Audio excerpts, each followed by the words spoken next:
Նախատեսված է 16:00-ին պարոն նախագահ, մինչև դատականից մի քանի հարցադրումներ ունենք։ Իմ մասնավորի ձեր դիրքորոշումն ենք ուզում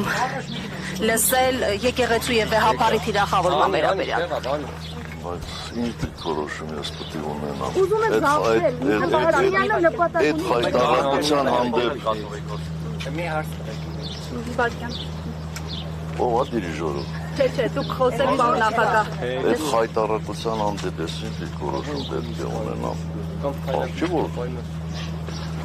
անընդունելի է, ընդհանրապես անընդունելի է այդ թեմայով որևէ խոսակցություն։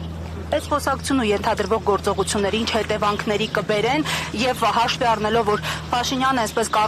կառուցվածքային թիրախավորման է անցել, խմբեր է ձևավորում, հայտարարություններ է արում, արդյոք ձեր քաղաքական ուժը եւս կառուցվածքային առումով գործնականորեն կմղվի պաշտպանելու հայ առաքելական եկեղեցուն ըստ անհրաժեշտության։ Մենք այդ հարցում կհետևենք վեհապար Հայրապետի օրդորներին, վեհապար Հայրապետի դիրքորոշմանը։ Ձեր կարծիքով հիմա մտածա օրակարգ հաշվի առնելով նաև մի շարք կարծիքներ, որ ըստ էության Ադրբեջանից հնչող հայտարարություններից հետո տեղի ունեցան։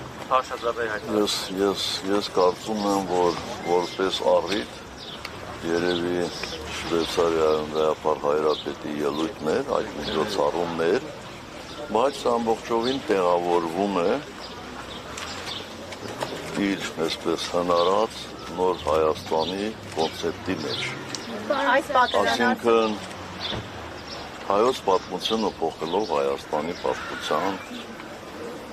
հայ առաքելական եկեղեցուն վարկաբեկելով կամ նույն շղթայի տարբեր օղակներ են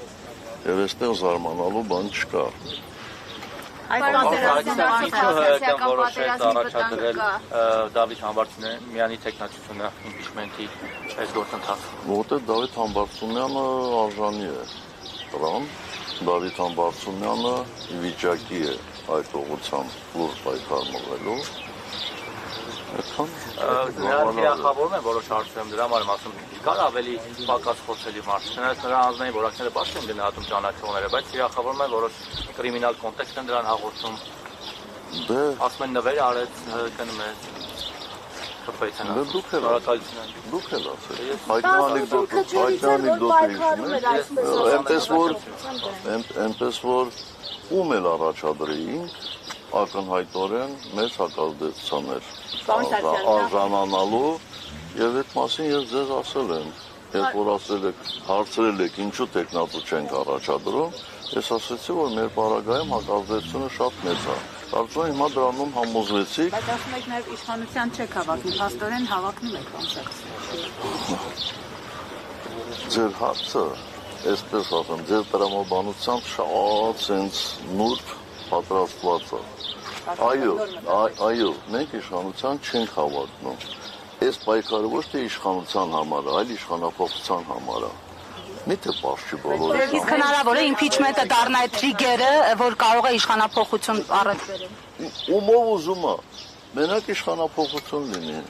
Չենք կարող մրցիքներն մրջուն ընկնել։ Ոչ, որտեղ սա մուրջ չի։ Սա ճահիճ է, ճահիճ։ Նախագահ, ի վերջո թրիգեր կդառնա այդ իմպիչմենտի գործընթացը, որ գեներացվի փողոցն է, պարոն նախագահ։ Իհարկե գեներացվելու է, առանց փողոցի ոչ կլինի։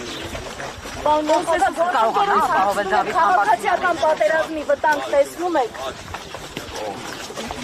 Ես բոլոր վտանգները տեսնում եմ։ Այս իշխանության պարագայում ամենաանհավանական բաները կարող են լինել։ Պարոն նախագահ, ինչու՞ էր Նիկոլը ճիշտ, պարոն նախագահ, եւ դուք սխալ, ինչու՞ էր ինքը ճիշտ։